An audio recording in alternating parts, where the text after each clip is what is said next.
All right, so good evening, everyone, and you're welcome to Inspire to Rise and Partners virtual discussion on what's next after Menstrual Hygiene Day. As we're aware, every May 28th, globally, we celebrate menstrual hygiene matters and menstrual hygiene management, and this brings to the fore matters related to and issues related to menstrual hygiene and what we can do to promote and empower women and young girls globally. We know that there are challenges in relation to myths and some taboos, some policy, some has to do with taking taxes off menstrual hygiene pads, and also making pads free for girls in some countries. Now, this evening, I'm being joined in no particular order. I do have Awo Aidamamenya. She's Executive Director of Child Online Africa, the coordinator for Happy School Girl Project. I also do have Dr. Promise E. Sofega. He's a consultant obstetrician gynecologist. And I also have Diane Jimenez. I hope I got the name right. Yes, you Great. I have Diane Jimenez. She's a founder. Red is the new green, and also a Queen's Young Leader and Forbes 30 under 30 leader. So, good evening, ladies and gentlemen. Good evening.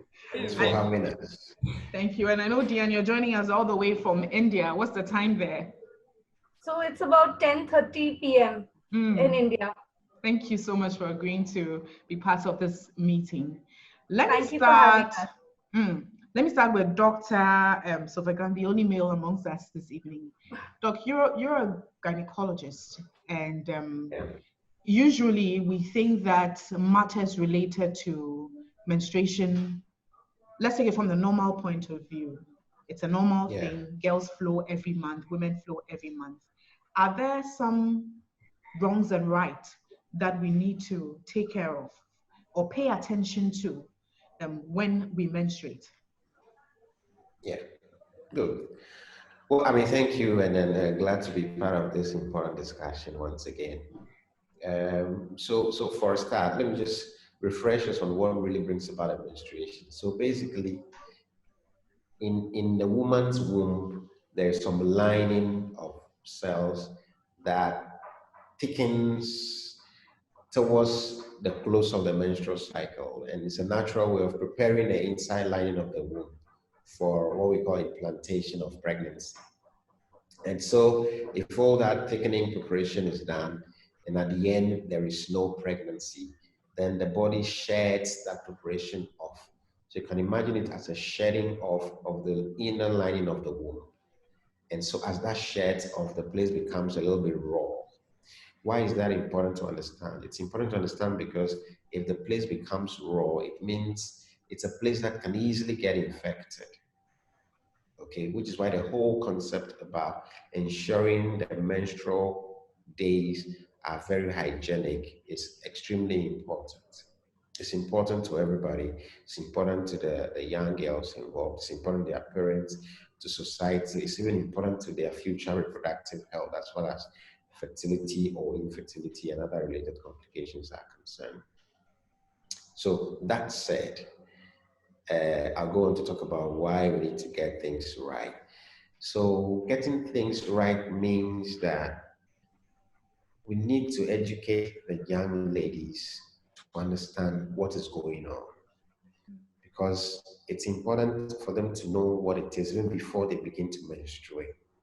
And that helps them to cope better physically, emotionally, and psychologically, which is why every year we try to focus on one of the areas to throw the light on a lot more, whilst we're also talking about the basic hygienic practices that make for good health both now and in the future. So if in that period of raw area inside the uterus, the young ladies do not have access to hygienic sanitary materials to use, you can imagine that anything less than hygienic, which is also able to absorb well, that is introduced in the genital tract has the potential to introduce infections there. These infections affect the inside lining of the womb. It travels into the tubes, it gets into the pelvis, then we're in trouble. The inside of the womb is going to get a scar formation from the infection. That is, if the infection doesn't get so bad, it gets in the blood system and require the lady to be admitted in hospital, blah, blah, blah. It gets just around a subtle course, gets into the uterus, gets into the tubes, get into the pelvis. The inside may heal by itself, leaving a scar tissue formation.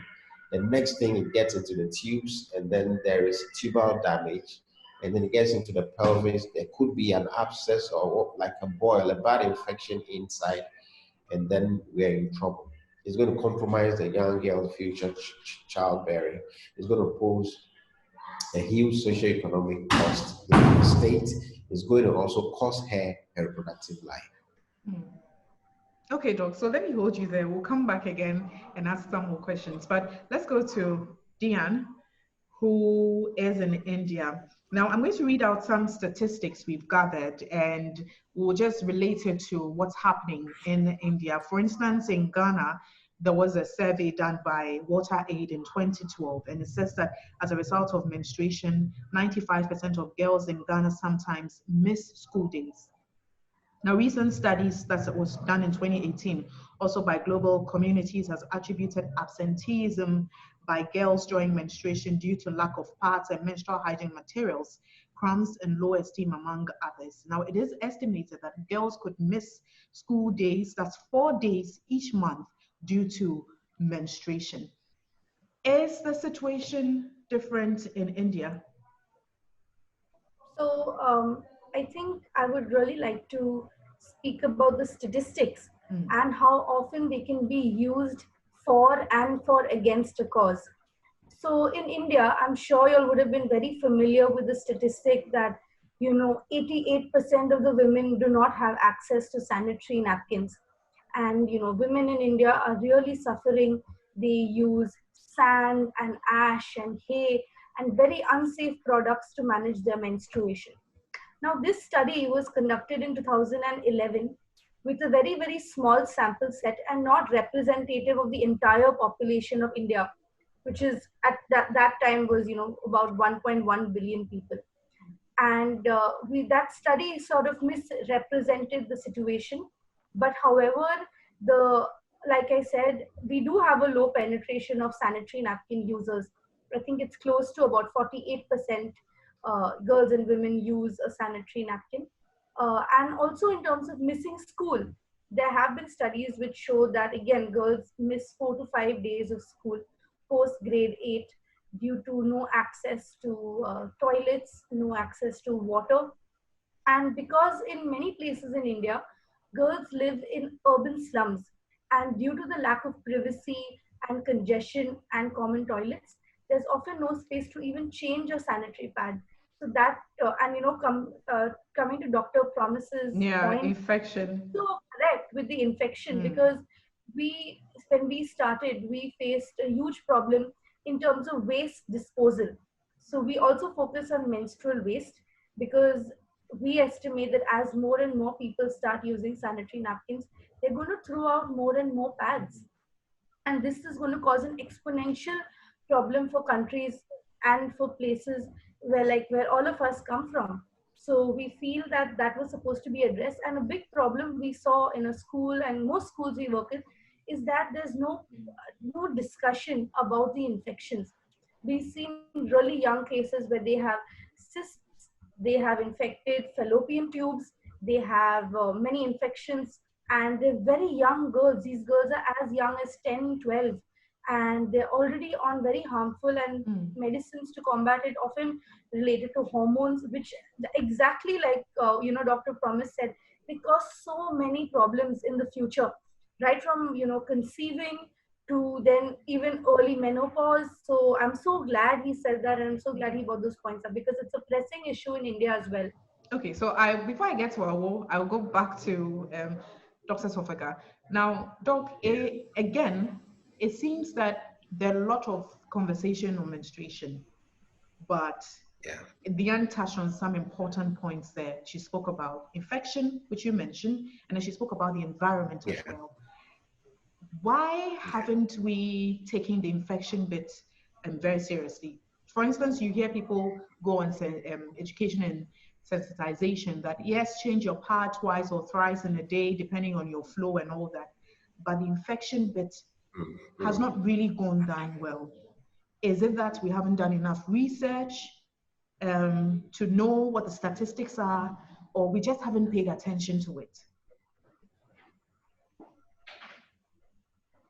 Yeah, I mean, unfortunately, I think it's a bit of both, but you don't even need a lot of research to be able to know that this is the potential implication. Scientifically, it's a known fact already.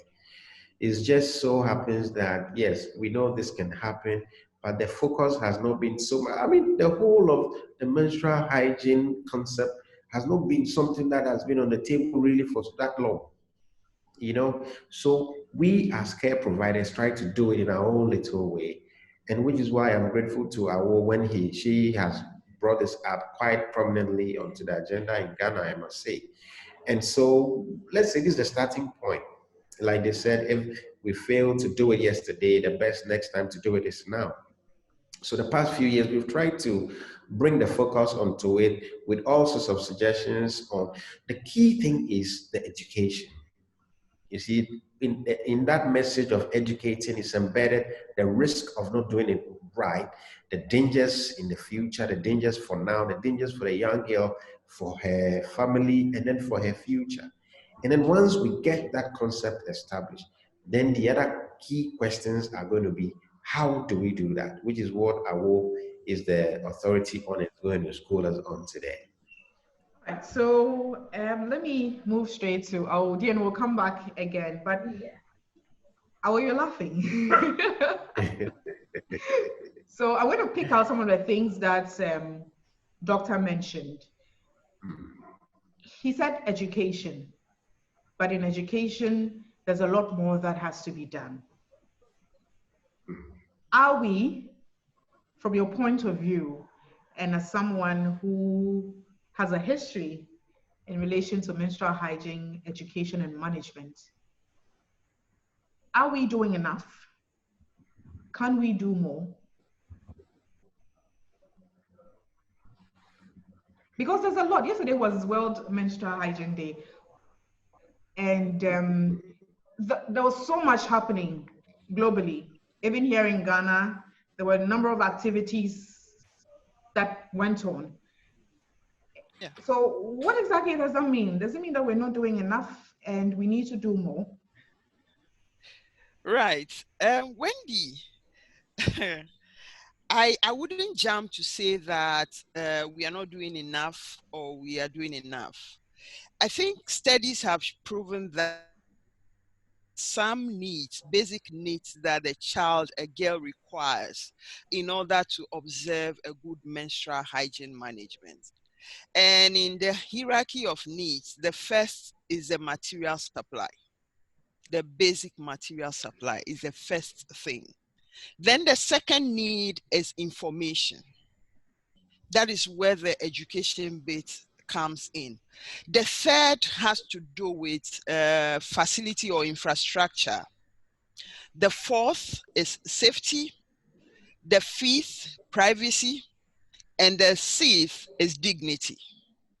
So in this order, if you ask yourself, Ghana, since 2015, we have been asking for the removal of the 20% import tax levy, which could make the products affordable to young girls. You could see that we have always been playing politics with that statement. So on Menstrual Hygiene Day, everybody makes noise in the interest of celebrating or observing Menstrual Hygiene Day when the impact is lost on us. So the point is it enough to make noise to say that let's demystify the concept of menstruation and all of that, yet we don't have the low-hanging fruits, which is the basic sanitary pad, sanitary panty, or washable pad that the girl needs in order to have this experience holistically made. If what Dr. Sefoga and my colleague is what they said is anything to go by, then you see that we haven't gone anywhere as far as this whole conversation is concerned. We are very comfortable branding ourselves as menstrual hygiene ambassadors when the little or the young girl in the village or the young lady in the village is in need and cannot even afford a piece of pad and will have to give her body up, after which she gets the pad. And gets pregnant eventually. Exactly. And then so what's the point? She couldn't go back to school. Exactly. So what's the point branding ourselves? What about diverting all those resources into something that could impact the life of the girl? And I also don't like the fact that every day we are begging for arms in order to supply the girls with that basic product. We have spoken about gender equality, gender equity as a country, and our president has been awarded by the AU to be a gender advocate, and he's also the co-chair for the Sustainable Development Goals. We are going to miss on goals 4 and 5 if care is not taken, just because we are missing the point on menstrual hygiene management.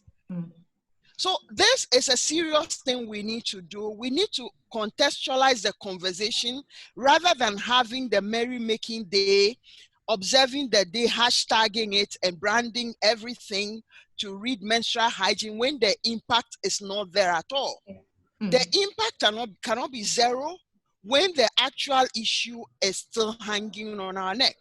So we should be, I felt so bad yesterday, sitting down and, for 3-4 years now, we've been asking for tax waiver. Wendy, what has happened? Nobody is even listening. It's as if no one is listening. And sometimes it's about, okay, how does that contribute to girls' education? So if we are able to have the discussion to contextualize the actual issues of a girl child, I'm sure it will go a long way to helping us and in order to make the world a better place for all of us to live in. Now, talking about the tax waiver, yes, we have made noise. We have reached out to policymakers. What next?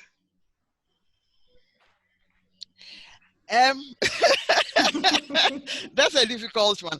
I'm sure we should be having that stakeholder consultation as to how we could strategize to get it done. And I think it's about time, probably as menstrual hygiene campaigners or advocates or enthusiasts, we come up and probably push it onto the election conversation agenda.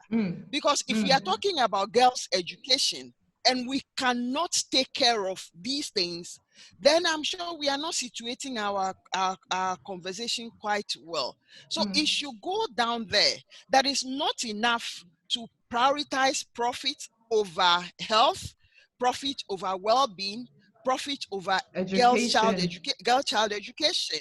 So it's important, maybe we need to have that conversation as actors in the field, so then we can strategize and get it onto the agenda to be a conversation, not the manifesto agenda, but an actionable one. Yes. And the reusable parts as well. We can't do away with them.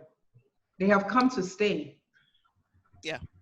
Now, so that has been my passion as well. I know. I look at it from the point of view that we holding climate change conversation.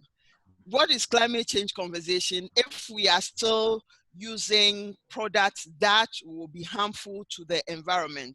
So the important thing for us to do is to go green. So going green implies that we are going for washable pads, washable period panties, and stuff like that. And Biodegradable that ones as well. biodegradable ones as well. So some of those things need to be part of us, and as much as possible, they should be made available. They should be made available. It's not a girl's problem to be born a girl. It's not her fault to have menstruation. Exactly. It is by nature. And she's going to carry the future of somebody. So why don't we just get it going? We need to be seen doing the right thing, not always paying lip service to situations. Would you mind if I show you some of the reusable products? No problem at all.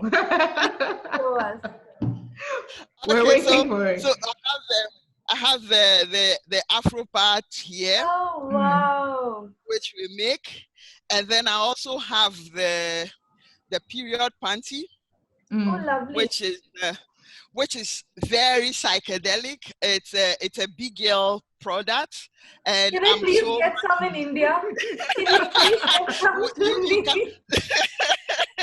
you can get some in India. So as much as possible in the conversation as well, it's important we know Dr. Sepuga will tell us that there's what we call the cycle.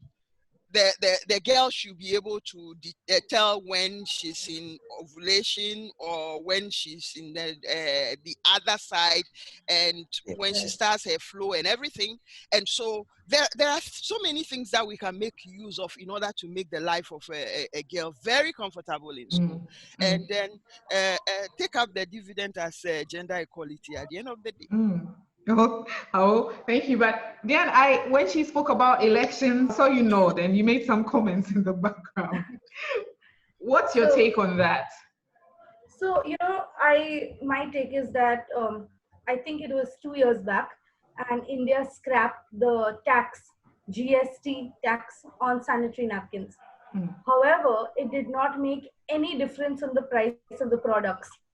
Sanitary napkins continue to be expensive, because the main issue, like the import tax, is not, we haven't addressed it. And I do feel, like she said, periods cannot and should not be politicized. These are things girls did not choose to have. We all sitting here did not choose to get our periods every month. And I find it very unfair. It makes my blood boil that for no fault of some people, they were just born on the wrong side of the poverty line. And it's not their fault that we have access to products and they don't. And I feel it's grossly unjust that in countries, and even in 2020, we still have to have these webinars, we still have to have these calls about a basic right.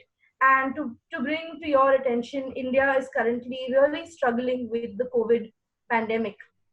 And the country issued a nationwide lockdown on the 25th of March. And believe it or not, the government did not include menstrual hygiene products as an essential service for manufacturing. So, I mean, periods are going to happen irrespective of a virus or not. And it only was after 4 days later that the government issued a statement saying that yes, periods, we will include sanitary napkins. Wow. But I mean, like, everything needs to be looked from a gender lens. And when we see at such a high level, something like this which is not considered, it really makes me question and makes me feel that our voice and our work is so important, because these are big guys sitting on the top, these are the Harvards and the big colleges and the top level elected representatives taking these decisions. But to have an error like this, I mean, it's simply not excusable in 2020 and for all the girls across the world and in our country. Well, thank you. Now, Doc, she mentioned something we can't do without in this conversation, which is COVID. We're still in COVID times. India, I think what she just shared is a sad one, because every month girls will still menstruate. Now, from your point of view, COVID menstruation, what do we do? she's touched on the bit about what policymakers can do and all that. But from your health perspective, what do we do? Yeah. Well, I mean, it's just important to keep situating it in the bigger context of health and hygienic practices. So for us in Ghana, well, the initial partial lockdown got lifted. So we have gone past that. And fortunately, even in the course of the lockdown, there was a provision made for you to be able to get around to get basic healthcare stuff. And I would surmise that would have included the menstrual hygiene products as well. But it But wasn't what's being important distributed. is, It Oh, wasn't for I know, free.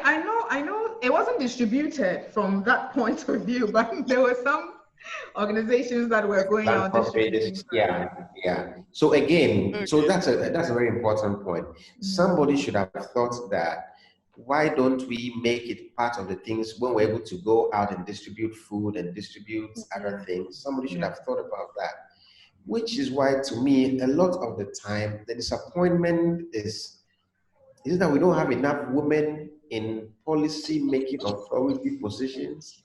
Or is it that they just get there and they've forgotten what it means to look back and think about the other younger women below who are growing? Because so we say every woman will go through averagely 350 menstrual cycles in their lifetime. And when you start, now we see them starting as early as age 9, 10, 11, 12.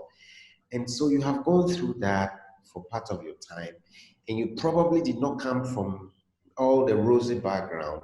And Yeah. so when we are talking about this, you should be able to identify with it and just bend back forward to see what you can do to help the younger ones. Because in various forms, I think it's our own selves that are disappointing ourselves. Yeah. Unfortunately, women, I mean, this drive, for instance, should be situated squarely, if not for nothing at all, at the doorsteps of a gender ministry in this country. There's a minister that's supposed to be for social protection, isn't it? So some desk there should be able to have responsibility and have a listening ear, assuming they wouldn't even think through to start with. We are bringing it up. Take it up. Bring us on board. Let's discuss what can we do in the interest of safeguarding. And I bet to say this is even going to save us cost as a nation at the end of the day. Now, those were interesting pointers there. You kept laughing. We have the women, don't we? We do. And we have you. And we have you. And we have Diane. Yeah, now, I'm the only one out of this. Oh, but you're part of us, so we have you as well. No, you actually influence the decision. So we have you. Now, to one interesting question and topic. And I'm going to ask all of you, what next after World Menstrual Hygiene Day? We make noise. We made a lot of noise yesterday. There were activities. So much happened. What next after World Menstrual Hygiene Day? Who's going to go first? Who wants to answer first? I think I'll have a go. That's why you sent us to the classroom. So I think, maybe because you started. Okay. She's ready to answer. Avo, you want to go ahead? I can go after you. No worries. No, just go on. Okay. So I mean, I was, and I am, my organization in India is one of those which made a lot of noise for World Menstrual Hygiene Day, and I completely echo our sentiment in terms of everyone and their aunt and uncle started talking about periods. All the brands were interested to talk about periods for 1 week, and it was suddenly cool to talk about periods and menstruation and show your support and solidarity. But the sad part is that we do all of this on social media and we seem like, yay, we support this, girls should get pads. Why do we have these stigmas and why do we follow these myths? But unfortunately, we do not want to have these conversations at home.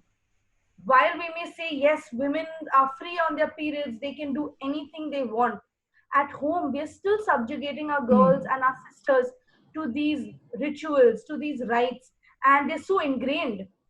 So my thing is post World Menstrual Hygiene Day, once the dust has settled, once everyone is back to talking about their regular things, I feel the one thing they should take away is start the conversation at home. From the topmost policy maker to the most middle class person who doesn't have as much as privilege as you and me. I feel like if we start normalizing the conversation at home, saying that, you know what, why are you doing that? Maybe talk to their fathers. Maybe talk to that grandmother who says, no, your body is impure on your period. I feel like if we have these conversations at home, that imagine so many small conversations, so many people and so many aspects saying that, yeah, this is normal. You know, we need, it's absolutely fine for a father to go and buy sanitary pads, or a Yes. policy saying, yes, I should include this in this funding round, or I should include that. I feel like those conversations are very personal and they need to start at home. It needs to start with you and me and all of us on this call addressing those uncomfortable topics, addressing that annoying family member or that sibling who just doesn't understand how important it is, or that niece or that child. I feel like once we start the work at home, after World Menstrual Hygiene Day or not, the conversation continues because people will feel empowered to take it on to somebody else. So that would be my takeaway. Once the banners drop, once everyone stops doing all these webinars and Zoom talks about periods, we can go back and do the actual work, which is breaking down the myths at our homes at a very personal, close level to actually see change. All right. Who's next? Who's next? Who's next? Oh, are you ready? Yeah, Oh, we should go so to the so close-up. so Okay.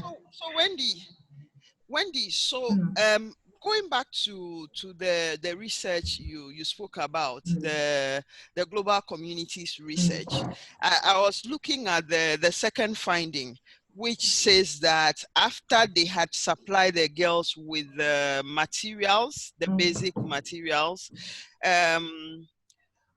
it has 97% of the girls reported and 88% of the boys reported feeling more comfortable around the girls during their period. So I think within the 6 months for that intervention, there has been a very great impact. So how do we now scale that impact? That is just happening at the global communities intervention areas.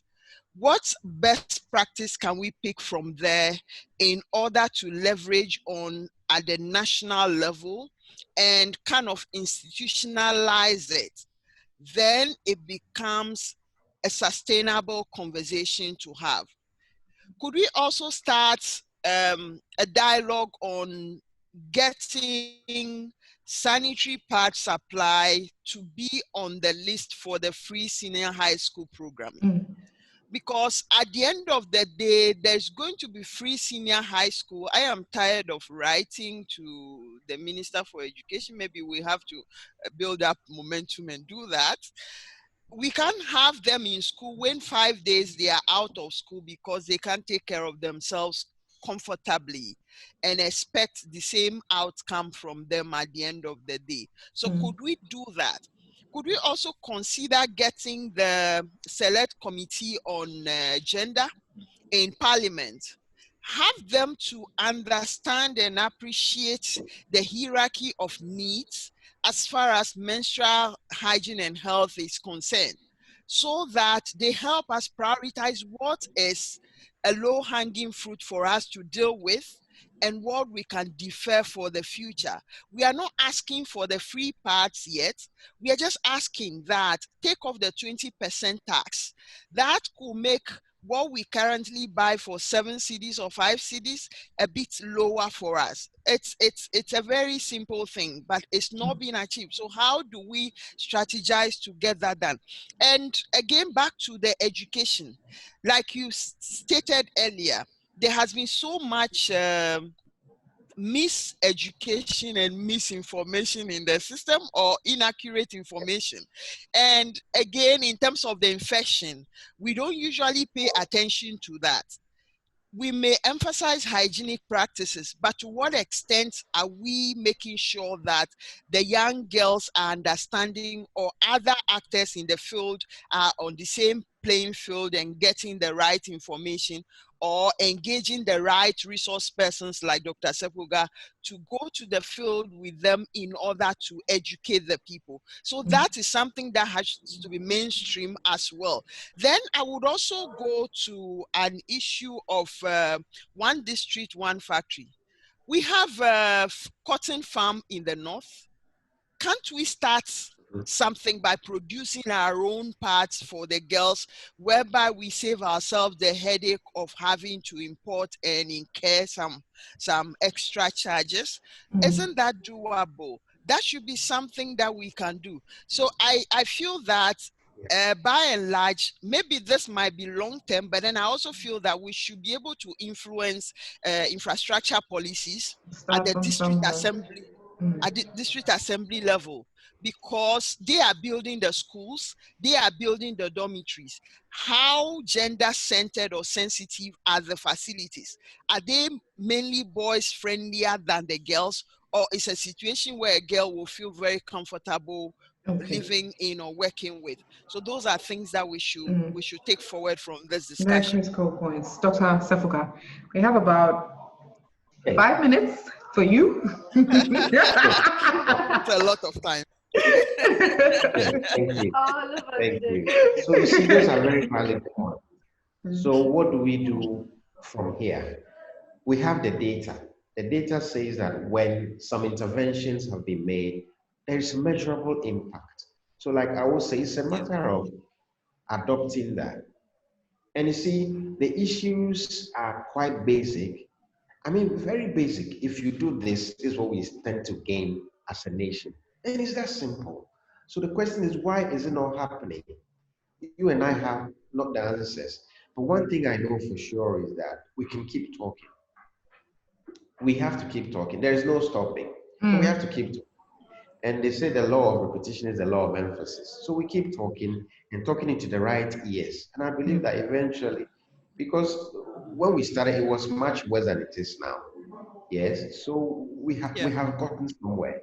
And for sure, there's a long way we have to go. The issues are broad-based in the sense that, listening to our, there's a local government involvement. So we need to engage these interministerial agencies some more. Local government, the health ministry needs to see the impact. The education ministry has a key role to play. Okay, and then she talk about 1D, 1F, which is a very popular mantra in Ghana. And so the trades industry comes in. We should be able to make it happen. Let's also target, back to my issue of women, let's also target a key leading top women in Ghana. Shall we whisper into the ears of the first lady? She's a woman. The second lady is a woman. Is there a third lady or a fourth lady? You know, so let's target it. And of course, let's bring the social protection ministry in. And I believe that as we keep hammering at it, the solutions are embedded in the problems. And we put a committee together, keep releasing the press releases, engaging them. Every year we are making some inroads. And I believe once we keep the momentum, we'll definitely get somewhere. And look, we are supposed to be the voice of these voiceless young ladies. And we can't afford to fail them. It's already difficult that the society has not paid attention, but they have us. So myself, yourself, we are able to make the impact for them. And there's every reason to do that. There's every reason. So yes, indeed. We are not stopping. We are not stopping. We keep pushing it until it happens. That's true. And indeed, repetition is a lot of lasting impression.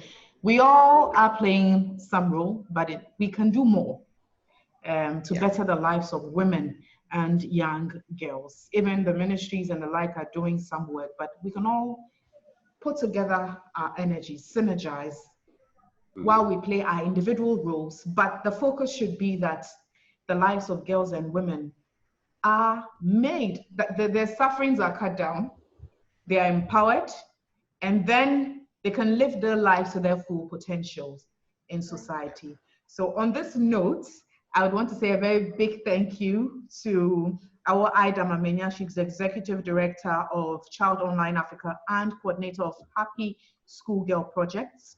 Dr. Promise Isofega, he is the Consultant Obstetrician Gynecologist. And then my very own Diane Jimenez, she's the founder, Red is the New Green, and Queen's Young Leader, Forbes 30 Under 30 Leader. I'm so grateful for your time. This conversation won't end here.